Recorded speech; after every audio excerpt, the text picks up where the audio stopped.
In this special episode, we'll be bringing you the best of problems, challenges, and opportunities on Thursday, where Ryan takes you deep inside his business, sharing his problems, walking you through his challenges, and talking about all the opportunities that you can only find once you've broken through the wall. That's the secret that every entrepreneur discovers, because the biggest problem in your business today usually becomes your greatest opportunity and asset tomorrow. I hope you enjoyed this special episode. Let us know what you think at RyanOttoX and leave a review. So I want to share some problems, some challenges which have turned into opportunities in my business right now, okay? So what I want to share with you guys right now is something that I've been doing recently. I've done it before many times in the past, but something different has happened this time when I obviously put this together. And what I want to talk to you about is the one thing that I've been doing, which I want to share with you guys right now, which I'm excited about at the same time, is some Facebook adverts, okay? Now, this is a little bit different to just normally, using Facebook adverts, which we've done many times at different stages in my business, from promoting something to promoting, a page, to promoting an offer or promoting a webinar, all the way back as far as somewhere around about 2006, somewhere around there when I first started getting into Facebook and using Facebook to find customers, to find opportunities, to find deals, to find people, etc. So I've been using it for many years. Now, I did a campaign literally right now, which is actually during the pandemic. And I got a very, very, very mixed bunch of replies and responses and comments, which for most people, they're actually very bad. There's probably about 95% of them are very negative, very bad, okay? So what it's actually doing is, is it a good thing? Is it a bad thing? Have I gone too far? Have I not gone far enough? Have I discovered something which is like, attention seeking, potentially viral, stroke attracting opinionated people? Are they the right people? Are they the wrong people? Is it going to damage my business? Is it going to cause problems for my business? Or does it create opportunities? So these are the things that I'm thinking right now. And only time will tell if this turns out to be a great decision or if it turns out to be a very, very bad decision. But what I know is from the past, I've done campaigns like this. Let's think, the last campaign I did along the lines, something similar to this would have been at the end of 2019. Okay, now that was very successful. It probably generated around about £50,000 for my company. This one Facebook campaign back then, which cost me somewhere around about £600.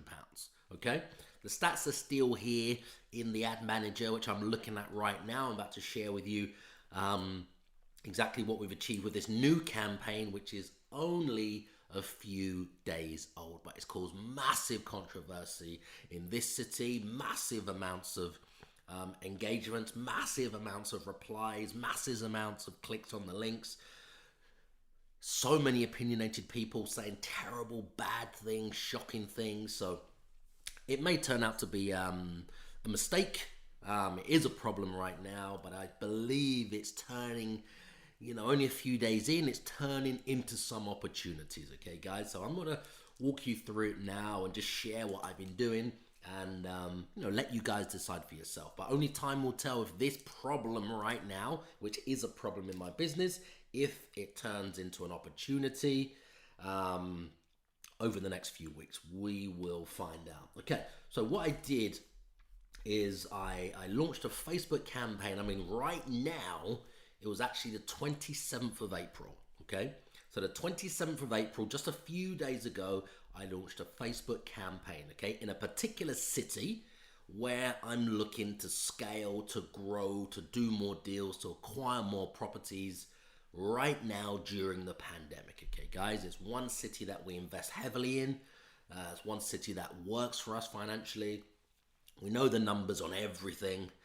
We know all the areas, and it's an area where I've actually acquired more deals right now during the pandemic. So we're on the second new property that I've also acquired during this pandemics since the lockdown started in March. Okay, so what are we now? Just over a month, about 5 weeks in. 2 deals that we've acquired, and I've just scaled that up to use some Facebook adverts. Okay. I'm going to read out the exact advert, and then I'm going to walk you through some of the replies and the comments, and then some of the opportunities where the short wins, with the quick wins we've got now, but will it be damaging? Will it be beneficial? Will it be problematic? Will it cause more challenges? Is it doing more damage than good? Okay, only time will tell. So I obviously want to acquire more properties, reach more people, find more landlords, find more properties right now. But you can't really go out. You can't go shopping like you used to for properties I'm talking about. There's more barriers and more hurdles, and the pandemic and the lockdown and everything else. You guys know what I'm talking about. Easiest way for us to get in front of customers right now is Facebook ads. Very laser targeted in the particular city right now. That's it. I'm talking 17-kilometer radius. We're talking directly in the city. This ad will only be shown to people living in the city. Okay. Population is around 260,000. The ads are peanuts. They're costing us hardly anything at all. If I said to you right now, we've only spent £36.24, and we have had a 9,083% people reached. That's an increase on the page. We've had a 19,133% increase in post engagements. And we've also had 832 engagements on this advert. And I can see 168 comments right now. Okay, 23 shares, 108 reactions. Okay, this is changing daily. It's going up and up and up and up and up. Okay, so this is Facebook ads. This is looking for properties. It's cost us £36.24, and we've got a massive reach, laser targeted in the city, okay? The one city we want to do deals in. This doesn't show to people all over the UK where we don't want to do deals. We do want to do deals there, but we're not looking for them right now. It's one particular city, okay? So what we've got is, I'm going to read the advert out to you guys, okay? So I've literally posted an advert on a page in Brighton, okay, saying if you're a landlord in Brighton, you could be making a big mistake if you're not already short-letting your property. Because right now in Brighton, we're getting up to 199% above the market rents. That's per month on these particular properties in these postcodes. So we're getting 985 for studios in BN21 when the market rent was 650. We're getting 1,750 a month for 1 beds in BN12 when the market rent was 1,100. We're getting £3,512 for 2 beds per calendar month in BN12 when the market rent was £1,750. We're getting £3,750 for 3 beds in BN21 when the market rent is £1,800.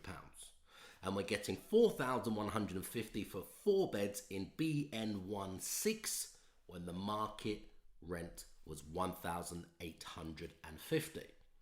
I cover how we achieve this in my free ebook where you can get your free copy below. Okay, that's it. That's the advert.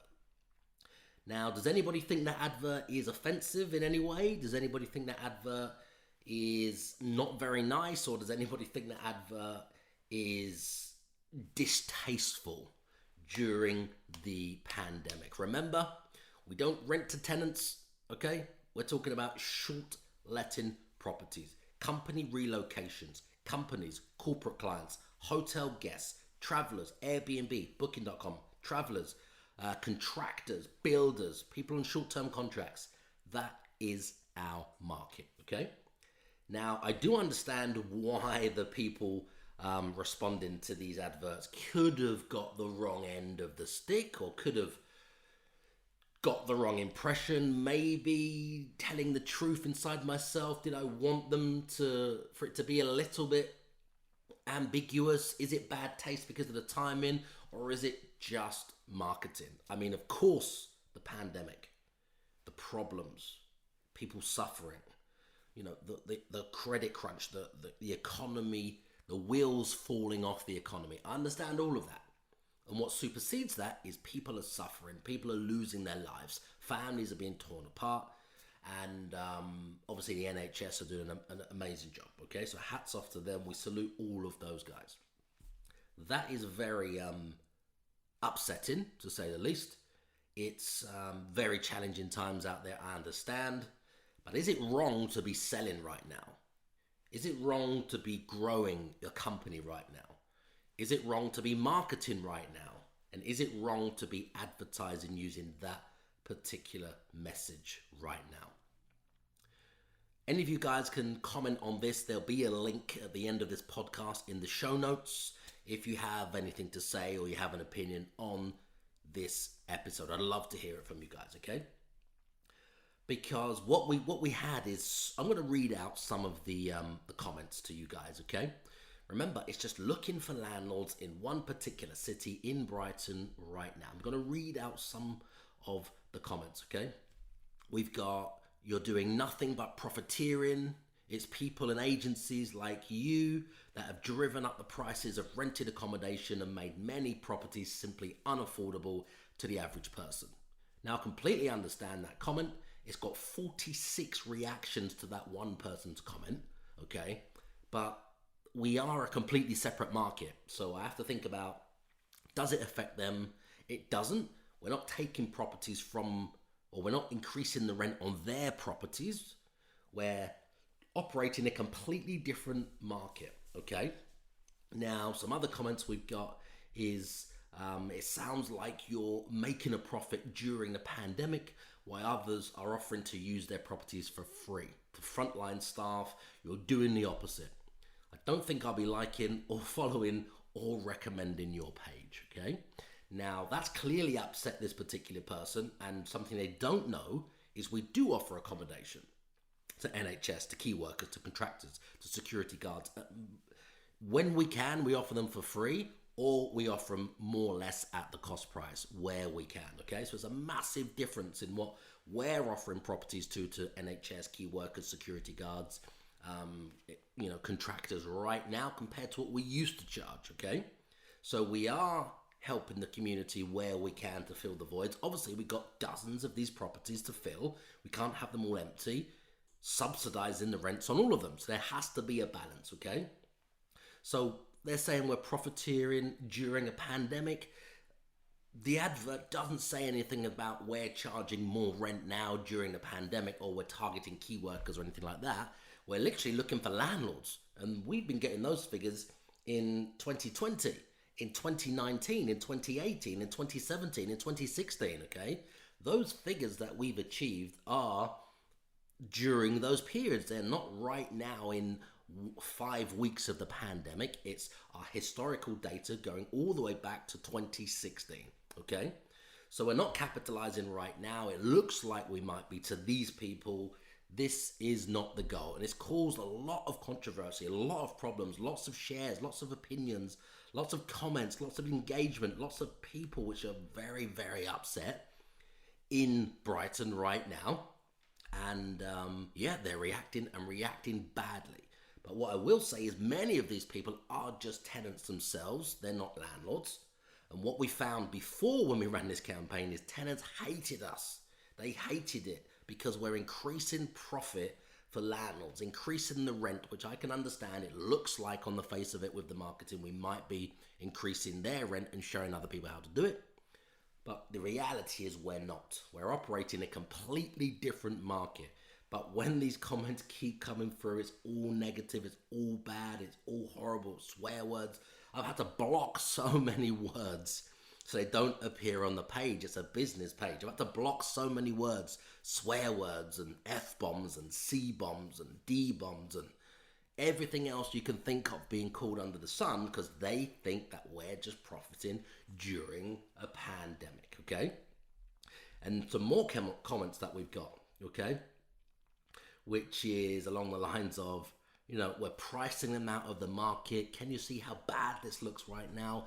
Some of us are struggling to pay our bills already and pay for our excessive rent, okay? So lots of people, that's got 19 reactions. Lots of people are very upset about this. And it's just a stream of comments coming through. Another one, there's a crisis with homelessness. I'm a care worker, working full-time, doing a job that actually means something. People like me need places to live. I also care for my disabled son who lives with me. This kind of post makes me feel sick and insecure. You people should be ashamed of yourselves, disgusting. How can anyone afford prices like these and rents like these where will all the poor people live? Intense in America. Now that's had 28 reactions, okay? I've got comments on top of comments, on comments, on comments, which have had so much engagement, so many shares, so many more dislikes than likes, 108 reactions, 168 comments so far, 23 more shares of this particular ad. And the main thing is it is a problem right now.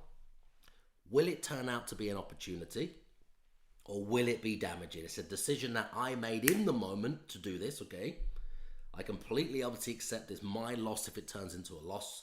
I am looking to work with landlords, not tenants. Has this gone too far? We'll only find out as time will tell. But right now, we've had 5,785 people reached, okay, in this city. 1,154 post engagements right now from this ad. It's only on the third day, okay? And like I said, it's only cost £36.24p.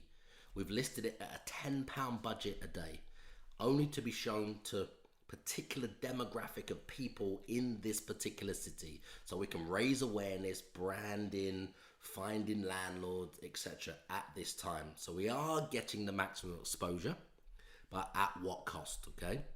Something that I have to live with, a decision that I've made as, the operator of the business, writing these ads, deciding on timing and when to list them, and etc., etc. So if it's a loss, it turns out to be a loss, it's my loss. I don't think it's a loss right now. I just think that people are obviously upset, frustrated. It looks like we're overcharging people or profiteering, but in reality we're not. It's a completely separate market. So where is the balance? I have to wake up and look at myself in the mirror and think the balance is it can come across as a bit distasteful just because of timing, but do I not post the advert because of what's happening and then miss opportunities in the market, or do I post the advert and then deal with all the flack that comes back and the problems and the challenges and the people that are upset? I'm getting direct messages. Some people even registered for a copy of the book and they called themselves, they didn't call themselves, they put their email as you dirty CUNT, okay, you dirty C word at CUNT.com, something like that. So we've had lots of hate, we've had lots of trolls, we've had lots of distasteful comments already, as there is nearly 200 of them, literally on the third day. And it has upset a few people, okay? But on the other side of the coin, all of those people that have been, their opinions have been upset, or they're upset, very opinionated people, I understand that. On the other side of the coin, we've had some interactions from some landlords which have asked more questions, or they've put their name and email in to find out more information, or they've come and followed our page, or they've emailed us asking some more questions. We got some direct messages as well on Facebook from some local people in the same city in Brighton. I'm gonna read that out to you. Actually, let me read that out. So we've got one particular message that stood out from a local guy in Brighton, which has led to an opportunity. Okay, so these problems, it's led to an opportunity. Let me just read this out. Okay, so this is somebody else who sent us a direct message as a result of this advert. Okay, so I saw your Brighton-based post and all of the haters. Brighton is very left-wing and full of these types who hate on successful people. Keep doing what you're doing. I know you're going to do it anyway. It's a smart business model, and people like you deserve success. Big up yourself.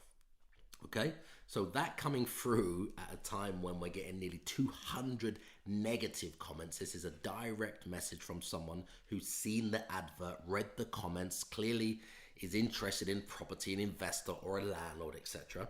So it sent us a direct message, which has turned into an opportunity. I obviously replied, and I just said, look, we really appreciate your message, my friend. The timing of the posts may seem insensitive, but those figures are from the last 3 consecutive years.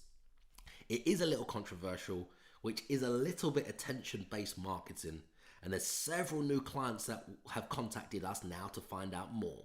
So what the trolls don't know is we're also giving away rooms and properties to NHS, some for free, and when we don't rent others on, and we don't rent on ASTs, okay? Thanks for getting in touch. Anything I can do to help you or your business, please do let me know, okay?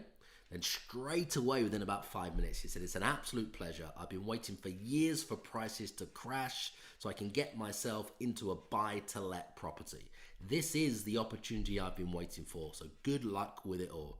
So I just replied and said, Will, in 2008, prices fell up to 32% in London. Economists expect similar falls. We were aggressively acquiring properties back then after the '08 crash, and will be again as we reach the bottom. I'm always here to help with your buy-to-lets. I actually share some strategies on how you can acquire properties in the crash where you can secure them from as little as £1. It may seem crazy, but we did this in '08, '09, 2010, avoiding mortgage deposits at scale. If you're okay with that, I can send you a link to listen to those talks I held on exactly how to do that right now, and it's completely free. There's nothing for sale. Just let me know if you want me to send you the link. I'm sure you like what you hear. So he's replied saying, sure, please do that. I'll be very interested, and I really do appreciate it. I've been meaning to do this for years, but always known there was a mega crash about to happen. It's just taken longer than I thought. Here's my email, here's my contact details. Let's stay in touch, okay? So all of those negative comments, all of the people that have been riled, that justifies, in my mind, just that one person, what he said. And now we're building a relationship with this guy quickly, okay? All in one day, who's seen the posts, who's seen the comments, who's seen the trolls, who's seen the haters, and he is interested in business, okay? So now I'll send him the link. He can listen to those talks. I'm sure there'll be some mileage in us doing something together or working together in some way. Even if we get a fan of the company out of this, it's a win for us, okay, right now. So I think all in all right now, nearly 200 negative comments, but we've got, one investor that is interested in finding out more about what we do. We've got a few more landlords which have asked some questions, the buying signals. So even if this converts into one person, one property, one deal, or one new relationship, with all of that, awareness, is it at a cost? Is it not at a cost? Is the publicity good for us, even though it's negative because of the timing? So these are all things that we have to think about and balance. So it could be a problem. I'm seeing it as, at the moment, it's turning into opportunities.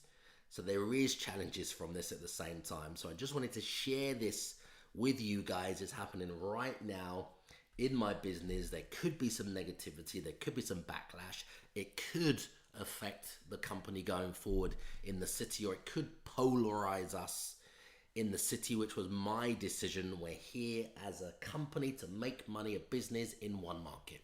We have no interest in rising rents for tenants on ASTs. That's just not our model. At the same time, it causes enough awareness, enough controversy, enough interest, enough haters, enough trolls for them to be commenting and making more landlords, more people see that offer, which in my mind, I believe they may think, hold on a minute, let's have a look at this. They see it because it shows up in their feed. They see all the interaction, all the comments, and where they're saying, we can show you how to make more money. This is how we do it. Do you want to get involved? And it will convert those landlords, some of those landlords that are looking to increase their profit. Not right now during a pandemic. We're not making money off of that. We're just continuing with our business model before the pandemic, during the pandemic, and after the pandemic. So I'd love to hear what you guys think about that. It's literally cost us £36.24, £10 a day. We've had nearly 6,000 people have reached. We've had 1,154 engagements. 160 people are commenting right now while I'm on this live. So these numbers are changing like that. These stats are changing like that. Okay? So it's actually now got 5,992 people reached. It's going up and up and up and up. It's had 837 engagements, okay? And so many reactions and comments and shares, okay? And 168 comments before I refresh the screen. If I refresh the screen now, obviously that's going to go up while I'm on or doing this episode with you guys right now. So if I refresh the screen right now, let's have a look. Okay, so it's now gone up. So it's now gone up just while I'm on this episode, recording this episode with you guys right now. So, is this a problem? It's definitely challenging at the moment to have all of this negativity around us, but will it turn out over time to be an opportunity? It could be a great idea, could be a great win. It could really cement us in the community. It really could attract, multiple landlords that we can do deals with. We can, grow the company, build the company, raise more awareness. Maybe it's a little bit controversial. Maybe it's a little bit of bad taste. Only time will tell. This is just something we're experiencing right now with some of the Facebook ads, the campaigns that we're working with right now. You guys can decide if it's a good time to advertise, if it's a bad time to advertise, or, will this turn out to be, one of the greatest opportunities in my business right now by moving fast in the pandemic, okay? So what I really find interesting about everything that's happening right now in the market, what I find that's interesting is the fact that, it's a good thing. It's not a bad thing that I'm sharing now. The fact that some deals that we looked at, 3 months ago, 6 months ago, 9 months ago, which we spent all the time valuing them, meeting the owners or meeting the landlords, meeting the investors, meeting the sellers, whoever they were, whatever position they were in. What we found is, 3 months, 6 months, 9 months ago, many of or all of those deals that I'm talking about, which were a maybe, or the deals which were a straight no, so rejected for whatever reason. What I've found is, or what you guys will also find is right now, obviously during the pandemic, we're in a completely different market. And many of the deals that I just completely wrote off, a long time ago, 3 months, 6 months, 9 months ago, just completely wrote them off thinking, the wheels have come off the negotiations, or the wheels have fallen off of the relationship nurturing, or they've even gone away and found another buyer or customer or tenant or investor or company to work with, and that door is, completely closed right now. What I found is many of those people, which was a straight no then, okay, have now come back, have rekindled negotiations, and some of them have even gone through or gone back on them saying no, and now they've done a complete U-turn to a yes, they will do the deal. And they'll actually do the deal not only on the terms which were offered, all of that time ago, whether it was 3 months, 6 months, 9 months, 12 months, they're actually entering into new terms, which is a bit more favorable to me, to my company right now. So what I've learned is you should never really rule out the deals that you didn't do. You should never really rule out the relationships which you put in place some time ago. You should never really rule out, the people that said no at the time. Because, in hindsight, you never actually know what is around the corner. You really never know what is around the corner. I mean, I've sat there sometimes with maybe many of us have done this, but a deal that you've put a lot of work in, a lot of time into, a lot of effort into. It was one particular deal, actually, I'm thinking of that comes to mind, a recent one, which was a hotel, okay? A converted hotel converted, okay? Now, what this comes to mind in this deal because I put a lot of time in, a lot of work in, a lot of effort in. It literally cost me a lot of time and cost me a lot of emotions. The negotiations went on for weeks, for months, from 1 year into another year. In fact, these negotiations went on. And it started off as a no, and then it turned to a maybe, and then it went to a yes, and then it went to, but yes, but you can't have the whole thing. And then it was up and down and on and off and in and out. And in the end, it was like, finished, and then they came back, and then it was like yes, it went on and on from 1 year to another year. And I remember there was a turning point where it could have gone very bad because it got to the point that I could have said something wrong or said something negative or said something from an emotional place, not logical, not playing the game of business, not playing the game of being an entrepreneur, not going through those motions. I could have said something, I was ready to say something, which would have just completely killed the deal and probably killed any chance of rekindling that deal in the future. Maybe me getting too emotional, too attached, too presumptuous, thinking it's my deal, I've invested time, I've invested energy, I've invested money, how could they do this to me? Do they know who I am? Maybe overreacting and a bit of narcissism, and that could have ruined the deal for me. I remember driving one day. I was actually at the top of the racecourse in Brighton, going over the hill, when I had those thoughts of, well, fuck them if they're not going to agree to this. And, I've done everything they've asked for and more, and I've moved the goalposts and I've done this. I mean, who do they think they are asking for these things? No, fuck them. I'm going to ring them, and I'm going to tell them that they're out of order, or they're this, or they're that, or they should have done this, or this is an amazing deal, this is an amazing offer, just look at it. How could you not accept it? How could you be looking for other offers? How could you be unsure? Why are you not doing the whole building? Etc., etc. That's me just getting maybe too emotional, maybe too narcissistic, maybe too presumptuous, maybe too, I don't know, maybe just me being me, where it went on and on and on and got to the stage where I thought, this is my deal, we've done the deal, even when the deal hadn't been done, okay? So maybe I just overreacted a bit, but I do remember exactly where I was driving, when I had those exact thoughts that could have ruined the deal.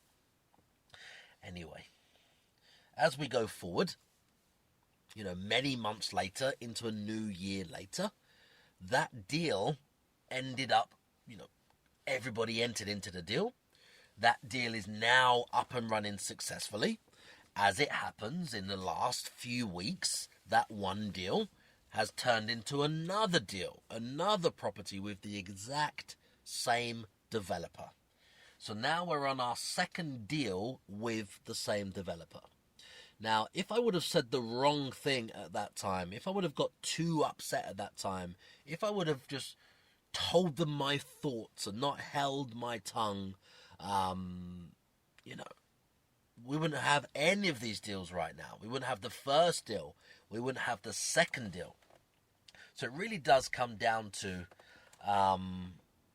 just planting those seeds and really just being patient, because nobody ever knows what's around the corner. What might be a no back then can very easily turn into a maybe or a yes just further down the line, okay? You never know what's around the corner, so you don't want to burn those bridges, okay? Now, what I found is, taking all of that on board, what I found is that, we're still, or since the coronavirus, we're even more active than we were before. And that's part of hunger.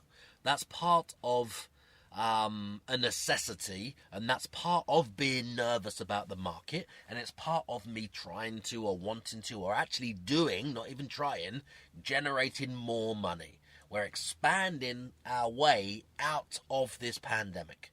We're expanding through the pandemic. The best way, instead of contracting, which many of you guys think of straight away. There's so many business people, entrepreneurs, companies, investors, just human beings doing something that when something like this happens, their first thought is to contract. Do less phone calls, do less ad spend, do less marketing, go to less meetings, call less people, just doing less, contracting, fire this one, fire that one, cancel this contract, just everything contracts, everything gets smaller until you find that you're so worried, you're so nervous, you're so scared, you're so fearful that everything has been cut, and even things that you need in business has been cut or has been withdrawn or has been taken away. So then you find you've just gone back to like a shell or like a core or like just a skeleton of what you once were, just as a victim of the market, just fearful. I understand how bad things are.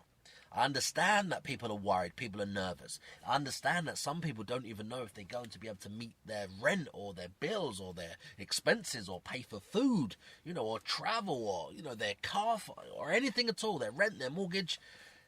Literally tomorrow, literally next week, literally next month, I know that this is happening right now.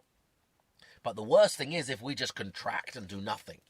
So my philosophy, my motto, right now has been to carefully expand out of this pandemic. And by expanding out of the pandemic, I mean we're now doing Facebook adverts.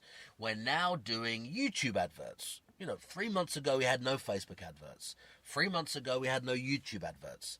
3 months ago, the adverts on YouTube and Facebook were probably 30, 40, 50% more.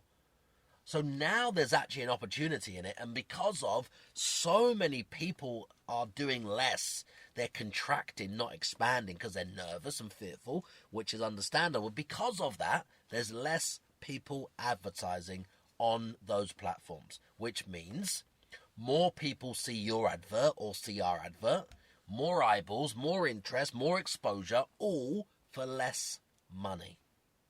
All for less money. Right now, the ad spend is probably 30, even 40% less than what it was 3, 6, 9 months ago. Just because there's people leaving the market, contracting.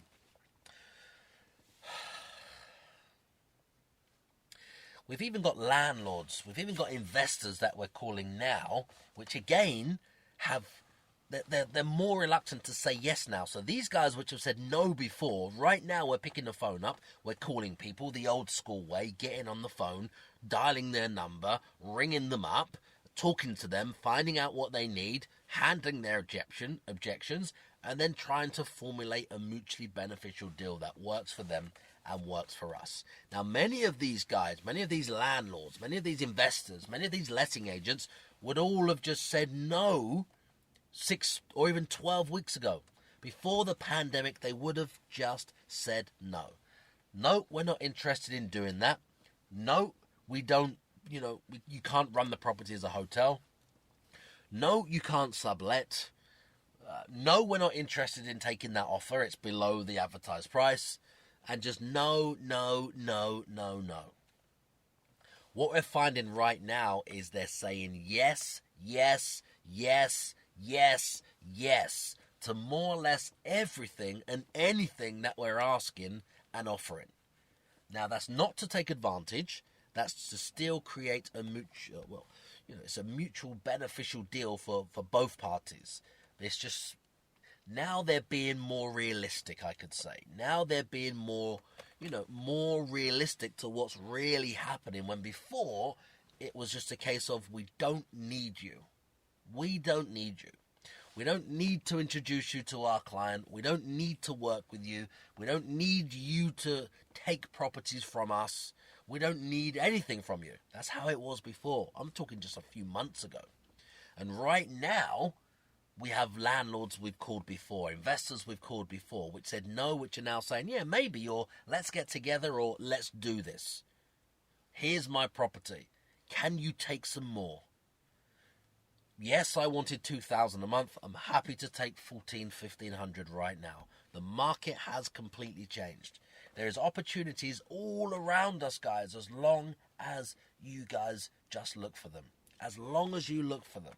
There's opportunities around everywhere. As long as you guys just look for them. So all I can say is, as long as you know the numbers, as long as you know your own numbers of, the field that you're in, as long as you know that things have changed and things have come down considerably, dramatically, as long as you understand what those margins are, there is money to be made. There is more money to be made right now than there ever has been before. And if you can't find ways of making money right now, if you're struggling, if you can't find or see the opportunities where they are right now, if you're struggling, then I've put together a community on Facebook, okay? Now, it's called the Property Crash Course, or Property Crash Course. Now, in that community, it's just been opened up during the pandemic, and it's just inviting people into that community to ask questions, to get their questions answered. So if you're listening to this episode right now and you're thinking, well, you can't see where the money is right now in your business, or you can't see where the next opportunity is, or you can't see how to get yourself out of this, or you can't see where this is going to head or what you should do. If you've got any questions like that, or anything that I've said on this episode or in these episodes that would help you, anything that I've said at all, I just want you to head over to that. It's on Facebook. It's called Property Crash Course. It's a group. All you need to do is request to be a member of that group, and I'm literally answering all of your questions on there. There's nothing for sale. It's just me answering your questions and helping you, putting our minds together, putting our heads together, forming a mastermind in that sense, and just trying to find the angles, and happy to help anybody who may be struggling right now. Okay, so this episode turned out to be a little bit unusual.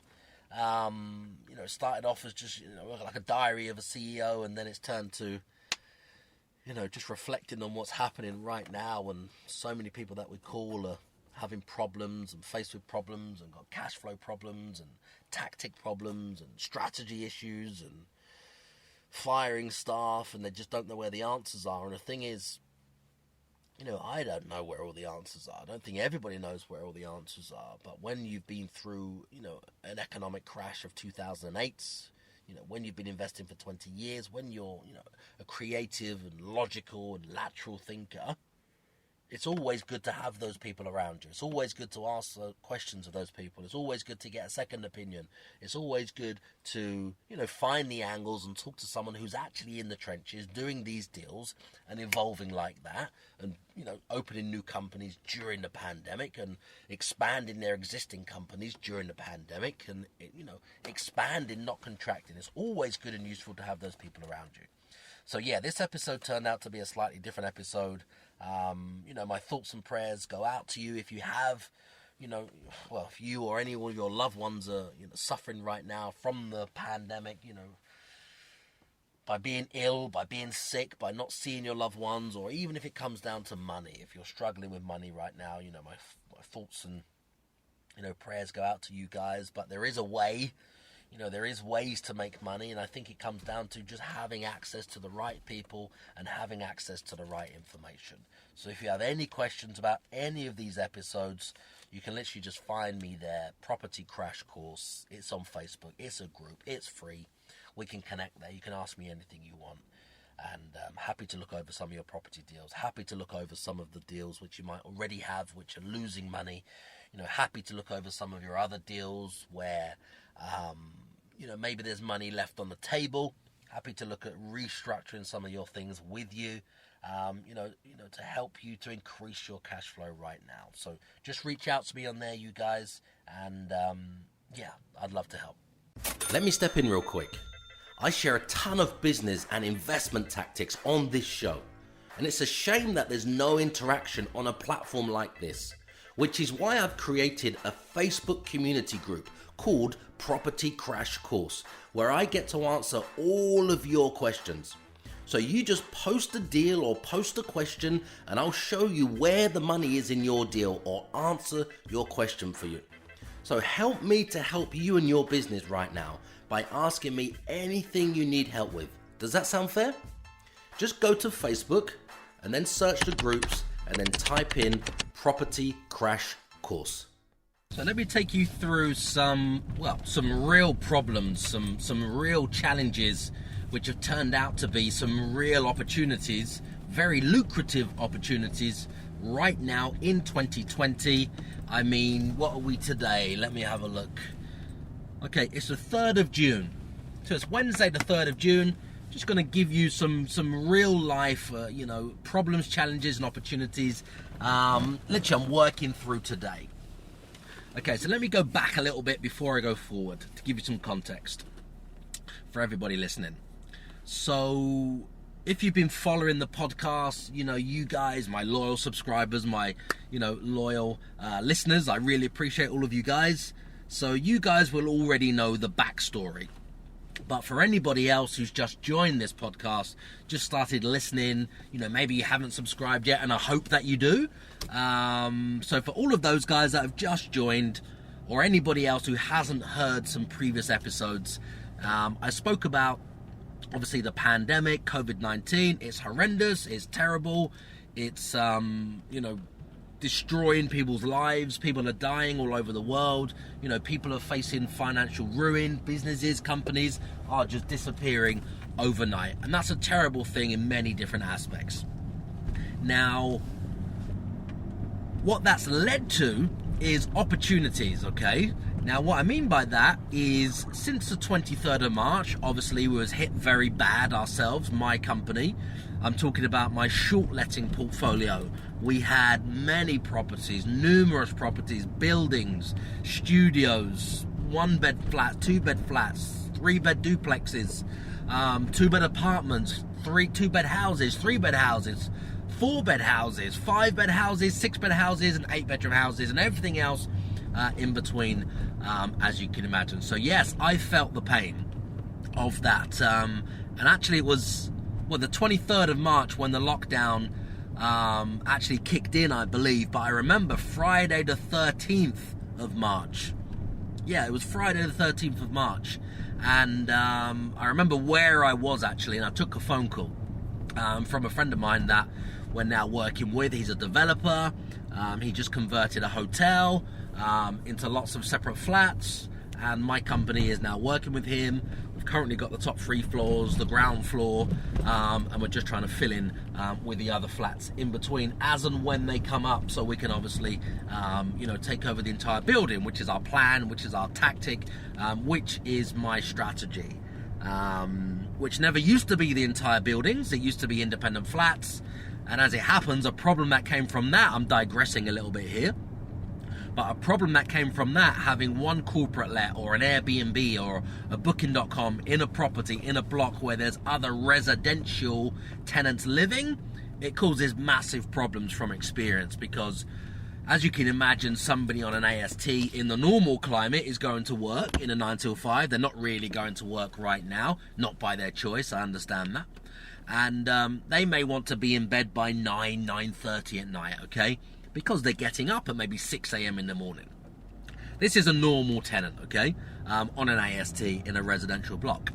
Then you have corporate tenants, or you have short-term tenants, or you have holiday makers, etc., which are on a completely different wavelength that you guys will know.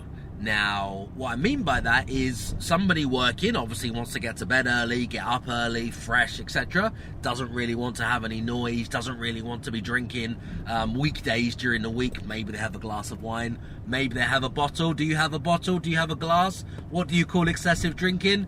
I don't really care about that. That's none of my business. Drink as much as you want, whenever you want. Little, lots, bottle, glass, or nothing at all. That's none of my business. Whatever makes you happy. So maybe the corporate tenants or the holiday makers or the, the people just staying one night or 1 week, they're on a completely different wavelength, which is obviously they don't really have a curfew. They don't really have to be up at 6 a.m. to go to work. Maybe at 6 a.m. they're just going to bed maybe they've got friends over, maybe they're cooking, maybe they're hosting a little Netflix and chill party, maybe they're doing whatever they're doing as if they're on holiday, as if they're on a break, as if they're staying in a hotel. And what normally happens is they're coming and going all hours. Okay, coming at whatever time, leaving at any time, friends coming around to see them, people going in and out, maybe going out all night, out of the front door to the front of the building, smoking. It could be anything at all. They're basically on different wavelengths that you will know. So one, the short-term stay, or the corporate guest, or the holiday maker, or the one-nighter. If you do one-night stays, we try and stay away from them as much as we can, but we do them because they do bring in a lot of money. And that's why we're in business, one of the reasons. So we do one-night stays. Now, it may come down to they don't respect the noise levels, or their boundaries are midnight is fine for a cutoff, etc.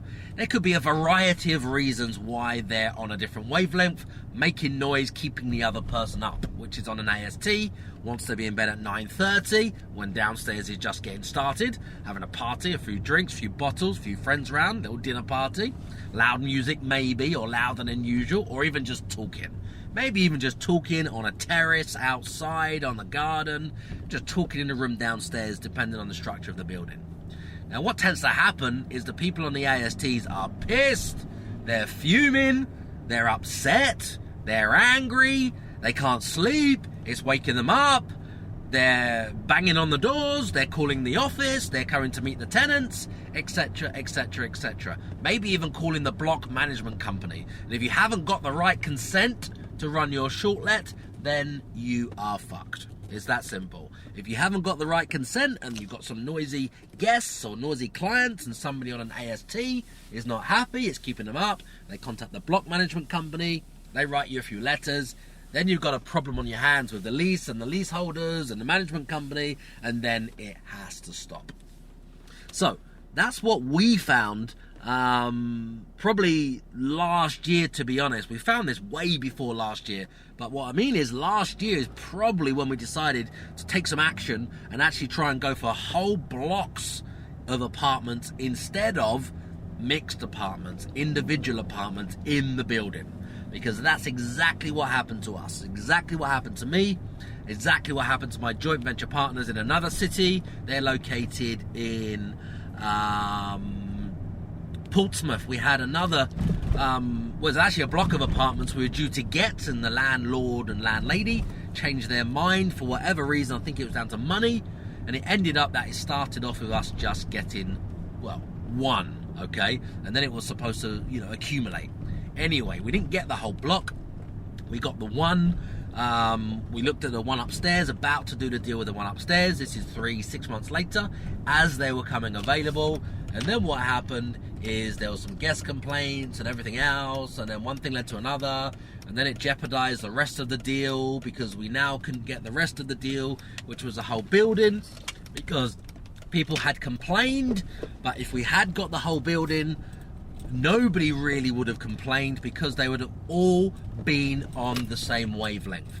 They would have all been corporate lets. They would have all been short-term stays. They would have all been holiday rentals. We wouldn't have had anyone, not a single person in the building on an AST. Now, that would have meant for us, we would have made a lot more money. We would have had the whole building. We would have had it for a lot longer. The opportunity would have been greater. The returns would have been higher, and so on and so on and so on, as you can imagine. So I digressed a bit earlier.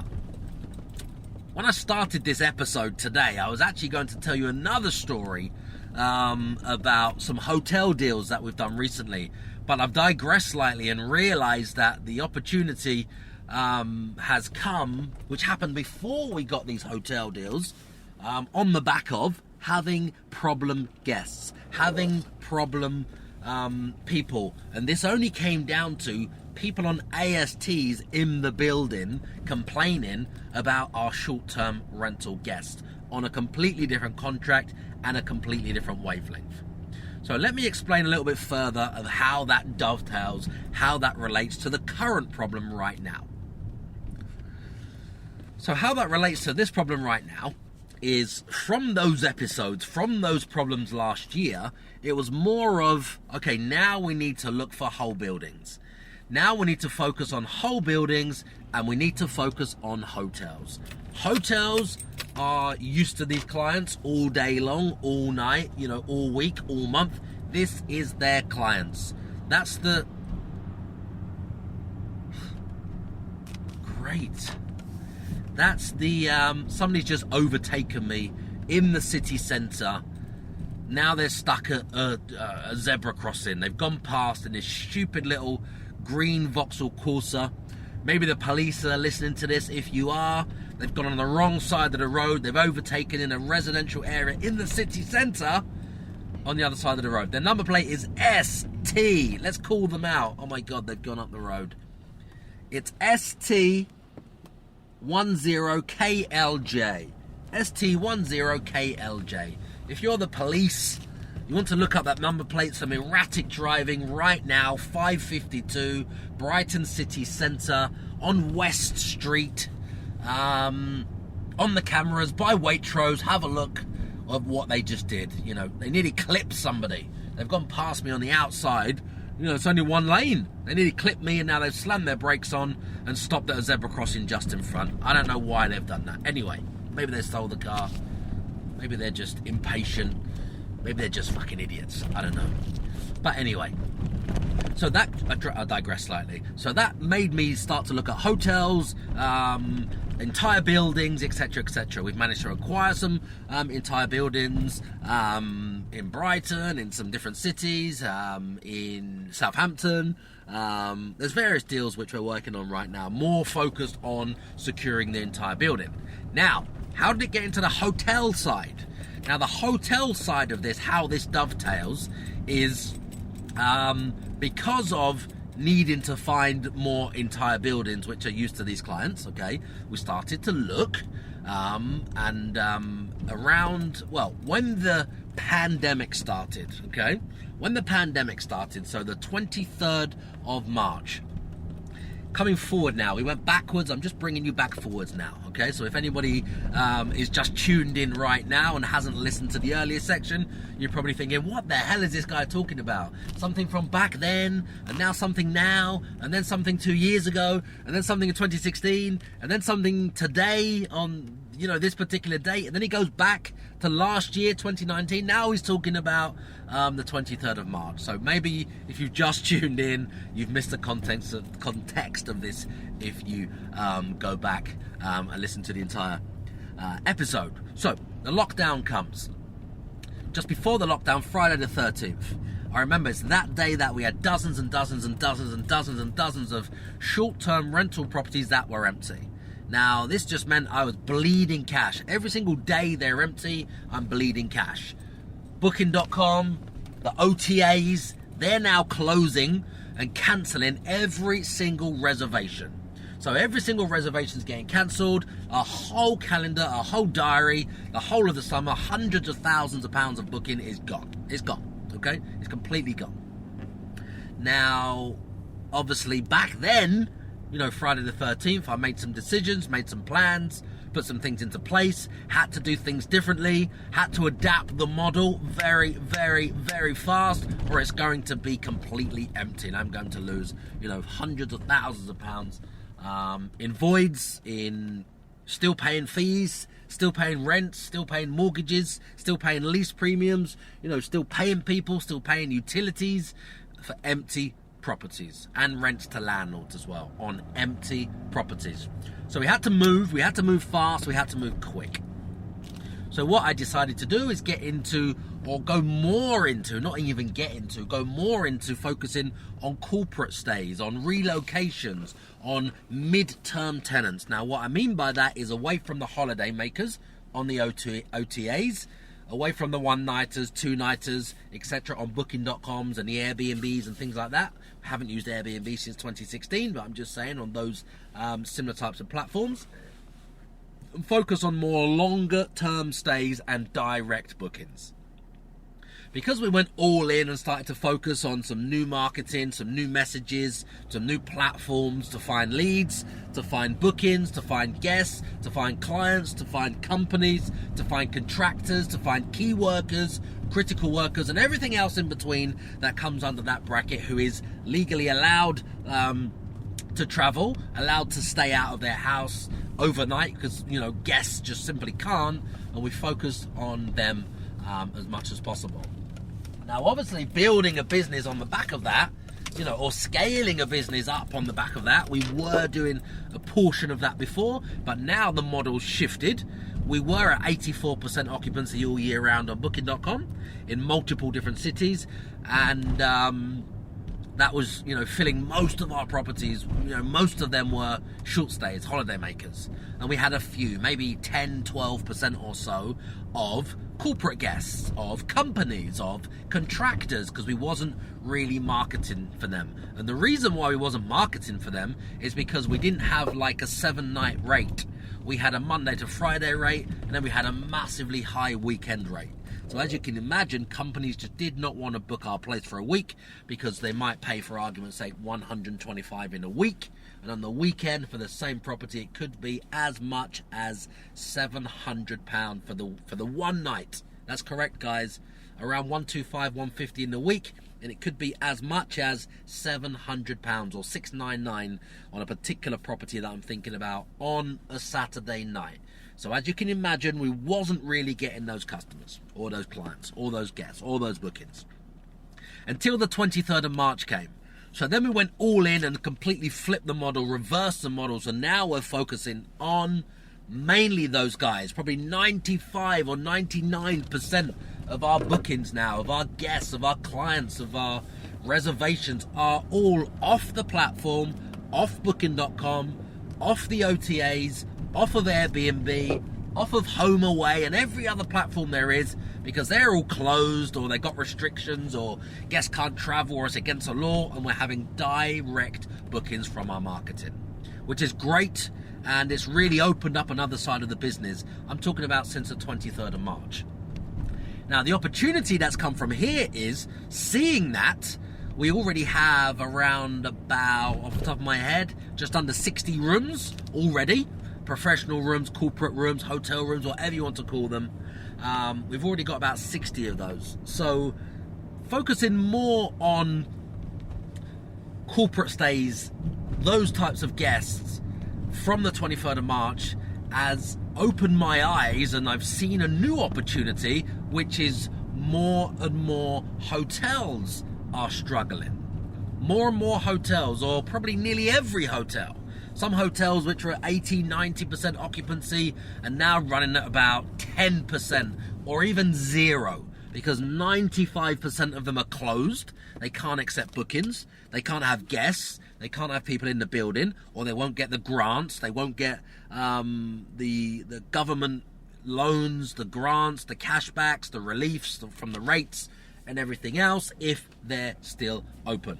So as you can imagine, 95% approximately hotels are completely closed. Now what we've found is those hoteliers are obviously worried, very concerned, because they, cover their costs through the winter or through the low season. And then when it gets to summer, that's what they live for. That's a holy grail. That's when, they can see as much revenue in, one flipping day that they used to see in 1 week. Okay, it's that simple. From the low season to the high season, that can be the difference. Now, we've experienced it, so we completely know. We're in the business, we know the difference in prices. So now this season has been more or less completely written off. Most hoteliers, they know opening on the 4th of July, Independence Day, is, it's the end of the season, really. You might have all of July and August, usually with bookings in the bank and prices high, and that's your peak, and all the events and everything going on, and, events and musicians and artists and corporate things going on, performers going on, fairs going on, massive events, music events, beach events, everything, okay, as you can imagine.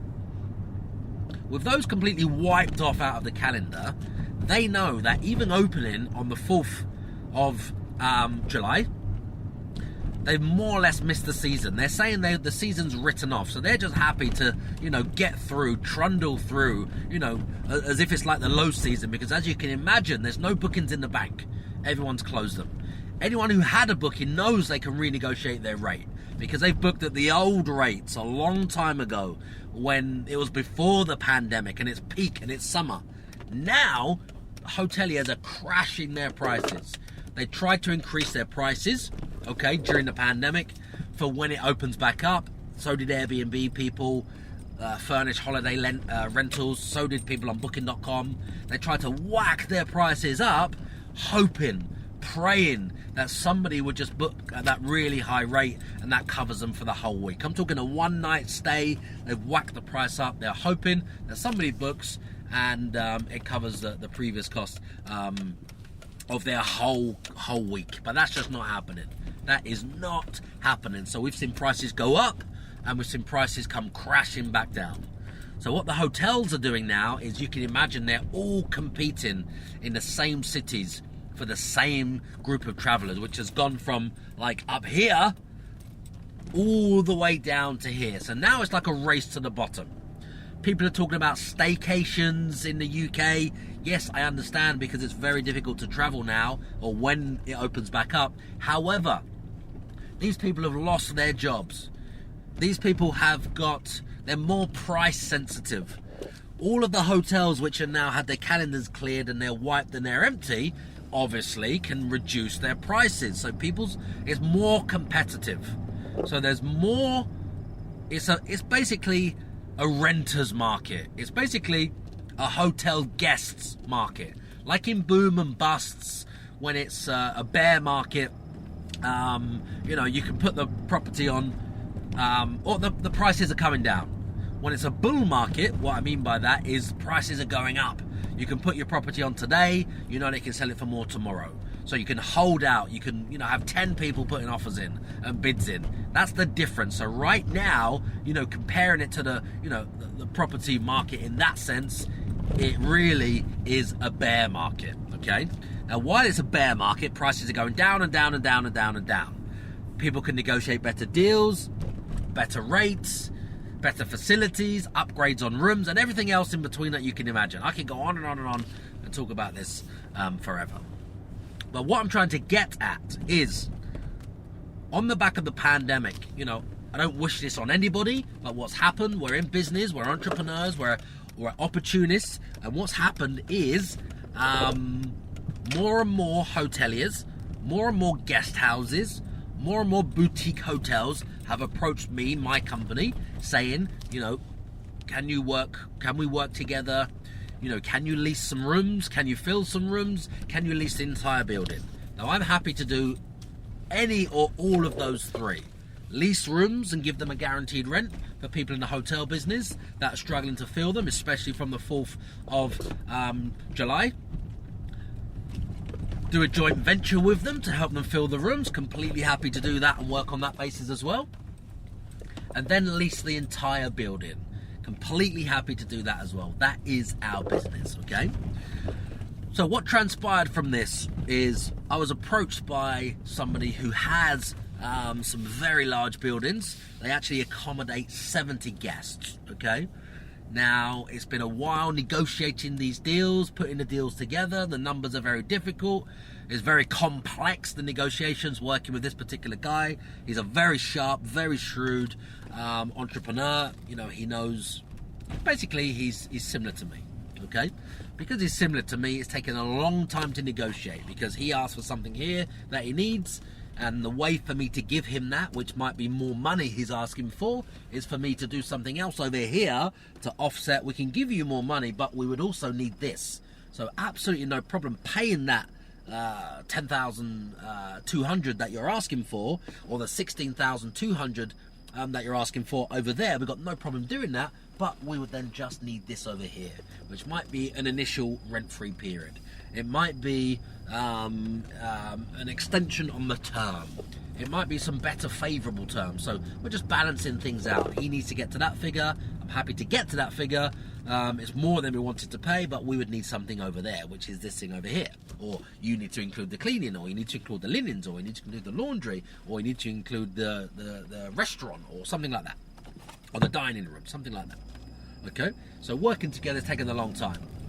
Now, obviously what I've done, which I always do, maybe it's a bad thing, maybe it's a good thing. Sometimes it works out, sometimes it backfires. Okay, so what I do is when I found the deal, when you've had the handshake and you've structured, you've put it together, you've done the handshake, you've just got to finalize a few little bits and bobs. Okay, so the deal is basically done. We've both decided we want to do the deal. We've both decided we're doing the deal. We've just got to iron out these terms. Okay, it's taken a very long time. Now, because of the length of time that is taken, obviously what we've done is use the building, raced ahead, found some guests, found some bookings, found some corporate stays, found some people that want to come and stay for 28 nights to 3 months, okay, 12 weeks. And then we've taken, reservation fees from them, etc., etc., etc., because they're checking in.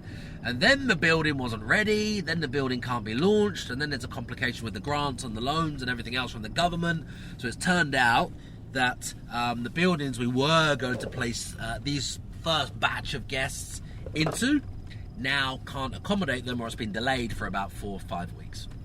Okay, so because that's been delayed by 4 or 5 weeks, which is my mistake, or me being an opportunistic type of guy, which is what leads to more opportunities, filled them before we've actually been ready to open. Okay, maybe a bit like airlines overselling seats, you might be able to compare it to. So just racing ahead like an entrepreneur to try and fill the voids and get it all ready back to back. You get the keys on a certain day, on that certain day you get the keys and your money starts coming.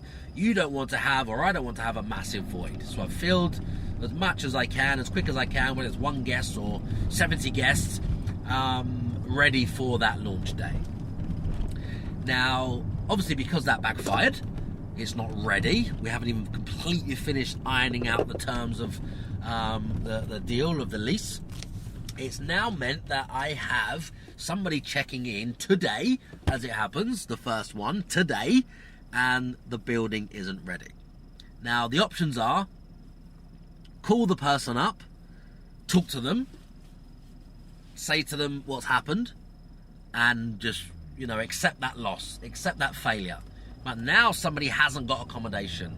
Now we've got to give somebody the bad news on the day they're due to check in that they can't actually move into this. This is a hotel suite, by the way. This is an en-suite, luxury, high-end hotel suite. Now they can't move in. Up until yesterday, I still didn't know if this was going ahead or wasn't going ahead. And as an entrepreneur, it's gone all the way to the wire.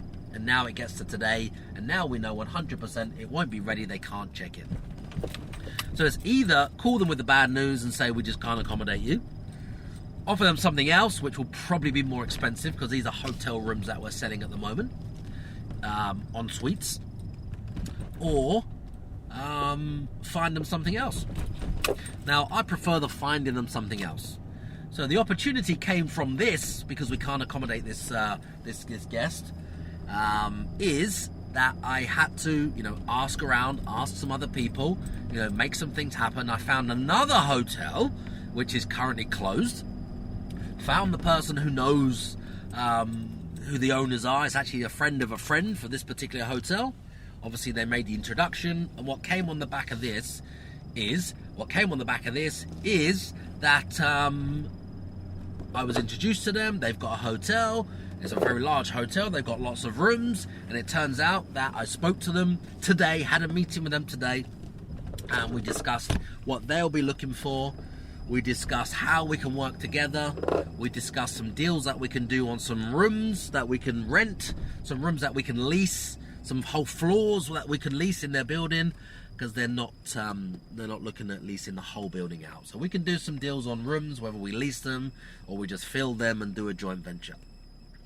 So on the back of massive problems that I'm having right now in my business, massive challenges which are going on right now, there is always opportunities in there. There is always opportunities to be found when you're faced with your biggest and largest problems.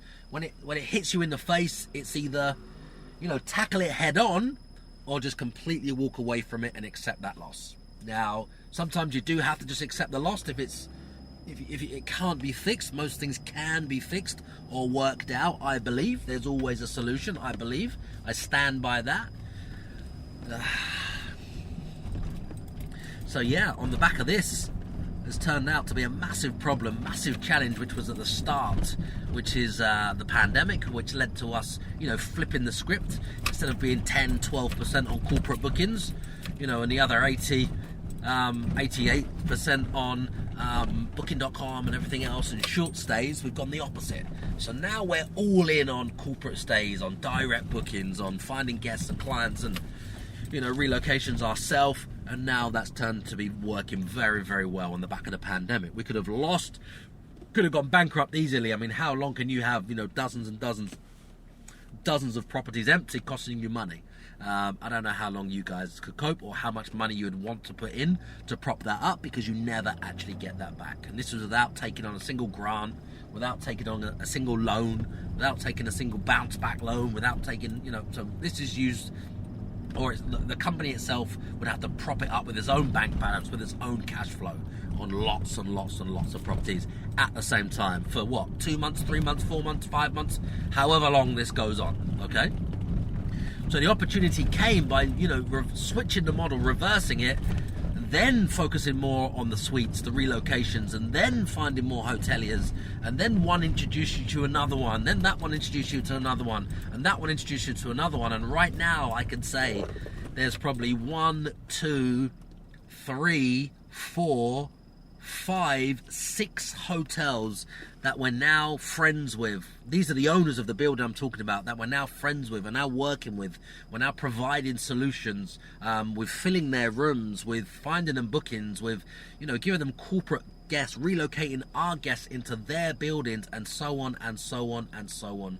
There's one particular building we're trying to take over the whole entire building on this one building. And then there's 2 other buildings that we're just finalising some contracts now, which is 2 other buildings that can accommodate 70 guests. So when you're faced with your biggest problem, your biggest challenge is, thinking differently and just going all in and going deep as much as you can and just tackling it head on and thinking outside the box, and it can be unraveled. I love unraveling these big challenges. I love unraveling these big complex issues that most people just walk away with. And I think that's the difference between being in business and succeeding and thriving in the economy right now, which we are. We actually got the keys to 2 other properties today.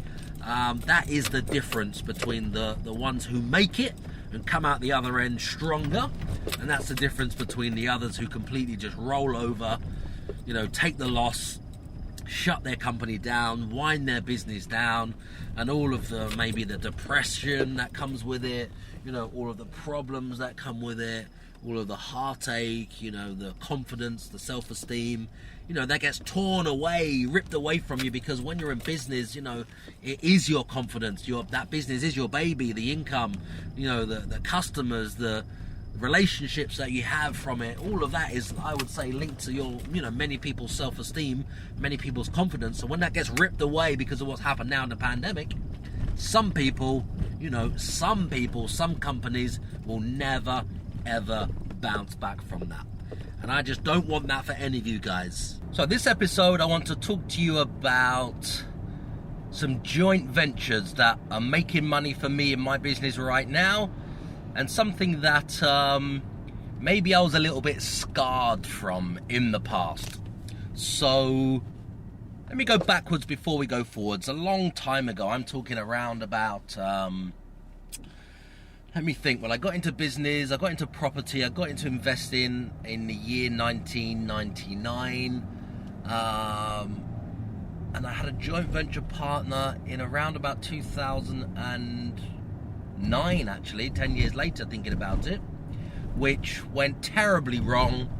2 joint venture partners, which were friends. They were friends. before we went into business together, and it ended badly. I mean, I'm not going to go backwards and go over old things and old wounds or mention any names because that's just not right.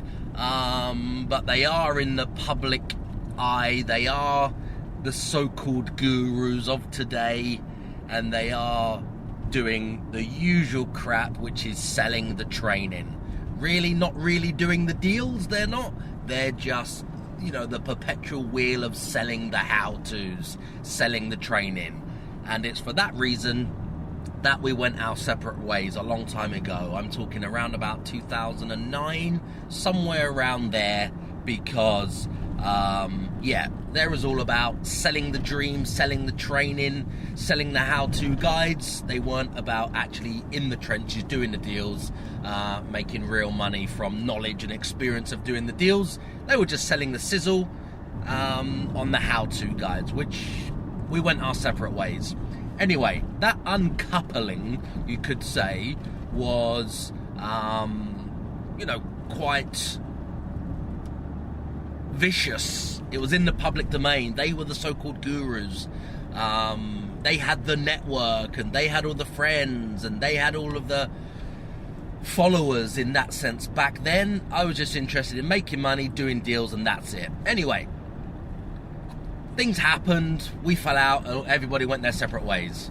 So that sort of scarred me a bit about getting into bed with another joint venture partner, you could say, because of the experience and how bad it was, and the problems and the challenges and the aftermath and the backlash and everything else, and the accusations and the false claims that came with that uncoupling. And so let's fast forward to now. Okay, so now in 2020, I've actually entered into multiple joint ventures, to be fair. Not now in 2020, prior to 2020, and right now in 2020. I've entered into a joint venture with my partner. So this is my girlfriend, who's also... Oh, sorry for the noise. I'm driving on the way to a new property that we just got the keys to. Just on the way there now, just to meet the handyman who's doing some work. Anyway, so I've entered into business with my partner, my girlfriend. So we live in the same household, etc. She's my partner. She's been invested in property for about probably a couple of years now, to be honest. And I've shown her how it all works. I've taught her the ropes. I've helped her find the first deals. Actually, as it happens, the first 2 deals that we found, which she still has now, were a joint venture back then. But again, because of clashes of opinions and being in a relationship with the person that you're also entering into business with, it didn't really work for me first time round, for a multitude of reasons, from knowing where the boundaries are, respecting the boundaries, to not get emotional. Because for me, in business, I mean, there's just no room for emotions. There's no room for people getting upset. There's just no room for, people getting stressed out and upset and attacking the other partner, and getting irate and emotional. There's just no room for it. There's enough problems in the world. There's enough challenges in the world. There's enough problems and challenges in business every day just for making money and putting fires out, that I just don't want anymore. I just don't want any more, and I especially don't want to invite anybody else into my circle, which is my space, my clear headspace, which is my world, which I love and I enjoy, and I get everything I need from that world in business, making money, the ups, the downs, the challenges, putting fires out, dealing with staff, dealing with money troubles, dealing with bigger problems every single day, etc., etc. So I enjoy that. I love that. So I'm actually living what I call my dream in business. When I wake up, I go to the office, and then my working day starts. I mean, it starts way before then. It's 24 hours. I'm always on the clock. But just to give you an idea, when I start work, the only problems I want, because I'm the ultimate person which is responsible and accountable for those problems, because it starts and stops with me, I want to choose those problems. I want to invite those people. I want to be the decider, the decision maker, not somebody else bringing those problems. So I don't want somebody else that I've entered into business with, entered into a partnership with, that comes along and then pollutes my space, or then creates new problems, or then, puts me on tilt because I have to now manage their emotions, etc. It's like having a member of staff. If you've got a negative member of staff around, you just cut them. Don't want them around, because whether they're doing massive or reaching huge sales targets, it can be toxic. It doesn't matter how much money they earn. If they're getting into that mental space of yours, which is where all your creativity comes from, all of your inspiration comes from, all your excitement comes from, all your enjoyment, and then that puts a cloud over that, for me, it's just that person needs to go. Forget how much money they're generating. It just completely upsets the balance. Not saying that's what my partner's like at all. Don't get me wrong, I'm not saying that. But the first time round, there were some clashes of opinions, you could say. Maybe it's because she's brand new to business, never had a business partner, etc. And I've obviously been doing this for over 20 years. So maybe just a difference of knowledge and experience and etc, etc. So anyway, that didn't work out a couple of years ago. The deals reverted back to her, so she had those 2 deals. And fast forward now, 2020, we've actually gone back into partnership together. We've ironed out any of the little challenges that were there before, which just comes to a clash of opinions. There's nothing more. It really is that simple. And now we've actually entered into, let me think, in 2020, in the pandemic, I'm talking about, in the pandemic alone, with one of my joint venture business partners, which is actually my partner, we've actually entered into, let me think, 1, 2, 3, 4, I'm counting the deals, 4, this is since the 23rd of March, that's 4 deals, 5 deals, and I think we're looking at something else at the moment. So we've entered into 5 joint ventures together in the last 12 weeks, you could say, somewhere around 12 weeks, since the pandemic started. Because since the pandemic started, lots of people are just at home watching Netflix, eating ice cream, getting fat, moaning, complaining, watching the news, not doing a lot, basically doing fuck all, and just blaming the world, and I can't run my business, and I can't do this, and I can't do that, just making excuses for about basically everything. Anyway, I'm the opposite. This pandemic has brought nothing but opportunities. Because of that, we found 5 deals that we've entered into, got the keys to, got guests in, got tenants in, etc. already in the last 12 weeks. So I'm talking about deals we've done since the pandemic has been upon us. Yes, it's terrible. It's a horrendous situation out there, but there's only 2 types of people. One type of person just complains. Just complains, doesn't really do a lot. Just complains, watches the news, eats ice cream, Ben and Jerry's, watches a lot of Netflix, watches a lot of films, binges on box sets and crap like that. For me, it's the opposite. Where is the opportunity in what's happening right now? I found the opportunity, which are out there right now, and yes, me and my partner, one of my partners, this is business partner and partner, have made a lot of money in this pandemic. Now, I don't want to apologize for that, because some people will say you're profiteering off of the pandemic, this is wrong, you can't sell, you can't make money, you shouldn't be doing this, you're a shark, some people would say, but it's not about that. We're in business to make money in all cycles, when the property market is rising, when it's static, when it's plateaued, when it's falling, and when it's crashing, and when there's a pandemic. It makes no difference to me. We're making money in all cycles, you could say. The same as an investor, Warren Buffett, that invests in the stock market.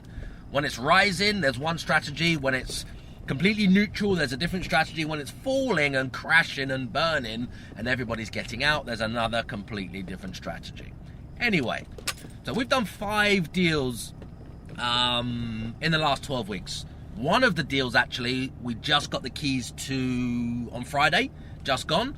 And as it happens, we're in there now, doing the work now, getting the property done, and ready for guests, ready for clients, okay? I've just turned into a dead end. I'm trying to find another property we just got the keys to, and I've actually got stuck because I've just gone into a dead end. So I'm just driving at the moment onto another property we just got the keys to, and I'm lost. I went here yesterday, and now I can't even find it. Actually, that brings me on to another story. I remember back in around about 2006, somewhere around there, 2006, I bought a block of flats. And I didn't even go there. I hardly ever used to go to any of the properties that I used to buy, because it was just a numbers game. How much does it cost to buy it? The building? How much will it make? How much is the finance? What's the exit strategy? What if it doesn't rent? What is the size? Etc, etc. Now, I just used to look at those numbers from a piece of paper or on the internet, online, look at the comparables, look at everything else, and to decide, yes, I want to go into this deal, no, I don't. So I bought a block of flats a long time ago. I think it's around 2006. And I never actually went there until, I'm trying to think when it was now, about 2015? I think it was 2015 or 2016. I've never actually been there. So how many years is that? Maybe 10 years later. I didn't even know where it was. I went there, I remember, to try to just have a look for the first time. I think some tenants had moved out. Actually, I remember what it was. We had an eviction, thinking about it. And I think some tenants had moved out as well, around about the same time. And I'm lost again. And I had to go there, or I was in the area. So I thought, do you know what? I'm just going to pop by and have a look at this block of flats that I bought. Just because I've never seen it. And some of them are empty at the same time. So I was trying to find it, and I couldn't even find this block of flats that I bought. So I had to ring somebody, one of the agents, and say to them, you know, this is quite embarrassing. You know, my flat that you rent, this one, and you know, the other flat that you rent, that one. I'm actually on my way there now. I'm just trying to find the flat. And I can't seem to find the block. So they just laughed and said, you can't find the block to your own flats, you can't find where they are. Have you never been there before? I mean, we've been renting it for you for however long, and you're telling me you can't find it. Anyway, that was a little embarrassing, ringing the agent to try to ask them for directions to get to a block of flats that I bought that they've been renting for many years for me. Anyway, that's how it comes. I sidetracked a bit there, but that's how it used to be, and that's how it still is now, looking at the numbers and just deciding like that, with all the numbers in front of you, does this deal work or not? Okay, so I got sidetracked a little bit there. Here we are. I've actually found where we are. So I got lost, and now I've found the property. So I'm just going to put you on hold for 1 second. Let's hit pause. Okay, so just a little interval there. Thank you for bearing with me. Just had to jump inside and meet one of the handymen. So back in the car. Here we go. Driving again. So yeah, what I was talking about is joint ventures. Joint ventures with business partners. Now, I just entered into another joint venture with my girlfriend, who's also my business partner. And yeah, second time round. You know, we've ironed out all of the little teething problems that there were with, understandably, two people coming together to work together, to make money together, and having the complications of being in a relationship as well. So 2 years later, we've got back into business together, worked out all of those you know, minor things, nothing major, just minor things. And now, since the pandemic, we've actually entered into 5 deals together. I'm just going to run through them now, actually, just to give you some insight about the type of deals that are available, the type of deals that are out there, and how you guys can make some money from property right now, even during the pandemic, still during the lockdown. Okay, so one of the deals, actually 2 of the deals, thinking about it, 2 of them were from the same person in that sense. So what it is, there's a holiday rental company. Now this holiday rental company, they've got a lot of properties. They had some vacant properties, some voids, some properties that they could not rent. So what I did is I found the properties on the internet just by searching for short lets, any short let available. And I found one property initially, and it was vacant, and it was already set up as a short let. So it was already from a holiday rental company. This is the key. I literally just approached them and said, we're also a short-term rental company. We have clients. I see your property is empty. You're asking for this much money. Can we do a deal where we can lease it from you for a fixed period of time? They was offering bookings from something like 1 week to 4 months. So I approached them, said how much we wanted to pay, agreed the deal, and that was around about £1,400 a month, including all of the bills. This is a 3-bedroom property, which normally would rent on the local market rent for around about 1,800, maybe 2,000 a month. Remember, it's including all of the bills. On a short-term rental basis, it would rent for probably about anything up to about £3,000 in reality. In the summer, a lot more, but on average, probably about £3,000 a month. This particular property would rent for. We picked it up at 1,400. Okay, now that's one of the deals. Also, once we closed that deal, we approached them, or I approached them and said, do you have anything else? Of course, they've got other properties. They're a holiday rental company. So they sent us the details of another property. They sent us the details of another property, and we had a look at that. And this is another 3-bedroom property. This is a 3-bedroom flat. We did a deal on a 3-bedroom flat, and that was around about the same price, $1,350, $1,375 a month, including all the bills, and it would have rented for the similar money. I'm talking probably about $1,800-1,900 a month. It should have rented for, we picked it up for $1,375, I think it was, including all of the bills.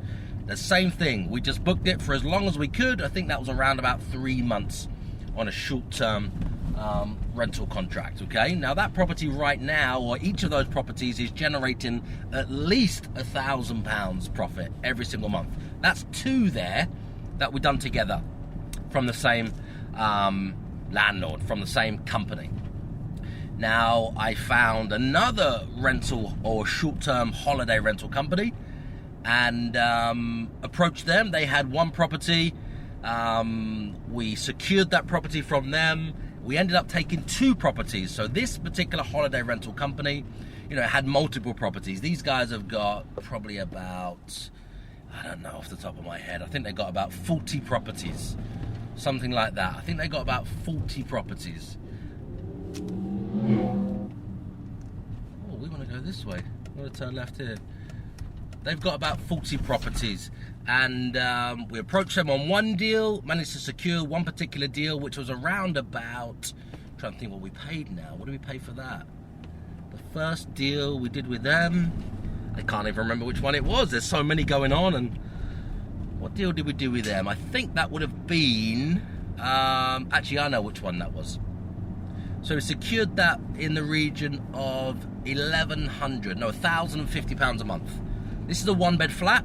Approach a holiday rental company, and we have a fixed period with them and a rolling contract. This one is slightly different because they wanted to know that when the holiday rental market opens back up, they're not tied into us for a long time and they're losing money, because they're already losing money during the lockdown because their properties are empty, many of them, and we're taking them at rock bottom prices. This is a 1-bed with a garden. I think we got it at $1,050, including all of the bills. So this is unheard of. It would normally rent probably about $1,650. We got it for $1,050, including all of the bills. That one generates in the region of about 2,000 a month. That one generates for us. So we've basically got at least 100% return on that, which is fantastic from a 1-bed. And then we secured another property from them, which is a 2-bed. So that's 2 from this same company, another holiday rental company. So that's 2 different holiday rental companies I'm talking about now. We secured another one from them, a very luxury, high-end, fully furnished, of course. All of these are 2-bedroom duplex. So it's on 2 levels in a very, very prestigious building. It's probably valued in the region of about $500,000 to about £600,000 right now. So it's a luxury, high-end 2-bedroom apartment on 2 floors. Now that one we paid $1,550 a month for, and that again is on a fixed period and then on a notice period for around about, I think it's about 7 or 14 days if I can remember correctly, that when they get the bookings, when they get enough dates in their calendar, they just serve the notice on us, then it reverts back to them, and then they run it as their own holiday rental. So that generates probably in the region of, let me think, that one's generating in the region of about £3,000 a month, okay? So that's 4 deals that we did together there with my new joint venture partner, which is actually my girlfriend, my partner as well. And we got one other in the same building, thinking about it recently. Last Friday, we got the keys to another one in the same building. This is actually next door. This is actually next door to the duplex that we've got. Now, this one was another particular deal where they tried to sell it, they couldn't sell it, it's sitting empty, so we've done a deal where we just rent it until they exchange contracts, okay? Now, there's lots of these deals around, especially now in the current climate, there's lots of these deals around. So let me give you an idea of what we picked this deal up at. Bearing in mind the one next door but one is valued at around about £500,000 to £600,000. It used to rent, or the average market rent is about $2,100 a month. That's on an AST, right, without the bills. On a short-term rental, you can get anything up to about £3,500 a month. A lot more if you run it per night, okay? Now, the one 2 doors away, or 1 door away, there's one apartment in the middle, and then the next one we actually got from a completely separate company that I've worked with for a few years now. And again, the local market rent is anything from about $1,700 to about $2,000 for this particular one, 2 bedrooms, but it needed a bit of work, so we agreed to do the work to it, and we actually got that for just over £1,000 a month because we have to do the work. So the local market rent, like I just said, is about $1,800 to about $2,000 on an AST. We got it for just over $1,000 with the bills included. So let's just say on average, those 5 deals that we've done in the last 12 weeks with one of my joint venture partners generate at least £1,000 a month. Okay, that's $5,000 a month they generate at least every single month. Now that's net. That's net profit. So when we share that, that's at least £2,500 a month for those 5 deals. Now, what have I learned from this experience of having joint venture partners is, the reality is, there was lots of challenges at the start. There was lots of clashes of opinions. I suppose because it's my girlfriend, I was maybe treating her slightly different because she's my girlfriend and my joint venture partner. And because on the other side of the coin, in her opinion, I'm her partner, isn't a relationship partner, and I'm her business partner, so she was treating me a bit different, a bit emotional, a bit, for example, if you're in a meeting with somebody, the professionalism has come down a level, you could say, because we're in a relationship and we're partners in that sense. So you could probably say that's where the clash was, or that's where the challenge was, or that's just where the discrepancies were, just because we was in a relationship. But we've both come a long way. It's been like a full circle in that sense. And now we understand each other better, and now we know how to treat each other, and now we know what we shouldn't say to each other, and now we know what we should say to each other by understanding what pushes each other's buttons, what upsets each other, where it's the crossover between, it's like doing business with family. Some say you should never do it, some say you should only do it. Like, for example, Trump loves doing business with family, which I believe is the best thing, because it gives you that extra level of trust, of security, of, like dedication and everything else. But on the other side of the coin, it can backfire and be the exact opposite, because the other person, the expectations that they have, because they're a family member, is thinking they might get treated easier, or their work will be, or they could be more relaxed about it, or they can get away with more, etc., etc. I think it should be the opposite. When you're doing business with family, there's like that higher level of wanting to get things done, the higher level of trust, the higher level of dedication, the higher level of wanting to make it a success, and what they bring to the table because they're family. So now I'm really pleased. We're working together. Things are just flowing.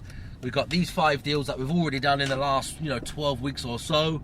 And I think it's a very good thing for anybody listening, to work together, to work with family, to work with, your family members in that sense. So, yeah, just me and my ramblings about doing business with family, doing joint ventures with family members or even partners, girlfriends, etc. It can work, it does work, it takes a lot of work, but when you get to that stage, when it works, it's working very well. So I'm really pleased about this joint venture. So I hope that you guys got some value from this episode.